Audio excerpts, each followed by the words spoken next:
long term if Sada and Boruto are going to end up being together, though I don't really care too much about their romance. Honestly, in my opinion, they shouldn't even talk about love in Boruto. Just I would love if they didn't. That'd be so much better. You would love if they didn't talk about love? I would love for them to talk about it. I'd love for them not to talk about it. Meaning, don't say that. Shut up. Well, I mean, I wouldn't use. I can't use that as a critique at the very least, though, because that's just saying you don't like the subject matter, and that's fine. No, I'm just saying. I know they're gonna ruin it and make it horrible. And there's nothing in part 1 that makes me think that should be added. Nothing in part 1.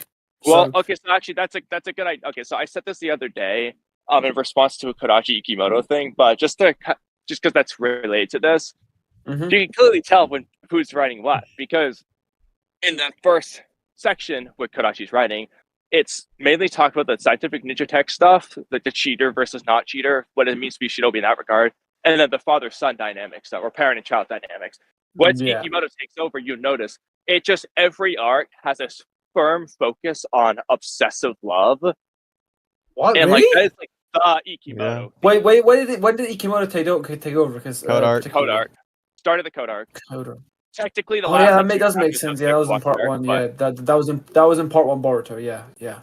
I'm starting to wonder if Ikemoto. All of a sudden, it's all about obsessive love.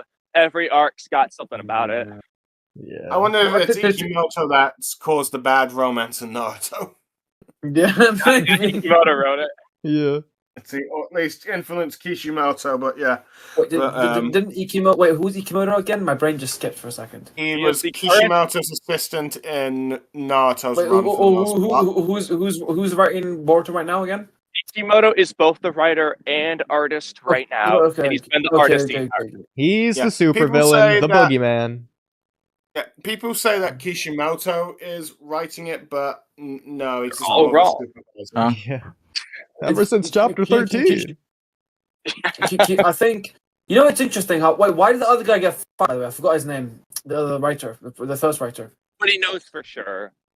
No, what's his name? I forgot. Kodachi. Yeah. No one. Yeah, it's probably some internal. Probably. It's because he told Ikemoto to do better. He told Ikemoto that the story was bad. Okay. Real quick, since we're on that, I did want to share something. And I really wish Sauron was here for this. I'm going to share my screen. Going to go to the comments first tab, I think is where it was. It might have not been here. It might have been in the Boruto topics. But it was, someone had their own interpretation of the, Kishimoto. Yeah, okay, here we go. Perfect. I'm glad. Okay. So on Boruto 2 Protect Chapter 22, makes no sense. That's stream. We were talking about Ikemoto, Kodachi, all that as usual. And so Joker responds, at this point, my headcanon is that Kishimoto hated Ikemoto and wanted him to suffer. So he let him write Boruto as a punishment and gave him no advice. Kodachi signed on, thinking it was a legitimate manga, and then midway through, he found out and left because Ikemoto is a terrible person. So I don't ever want to hear Sauron ever again say we're giving the most disingenuous opinion that's most favorable towards Kodachi and least favorable towards Ikemoto ever again. We are reasonable. Yeah, for real.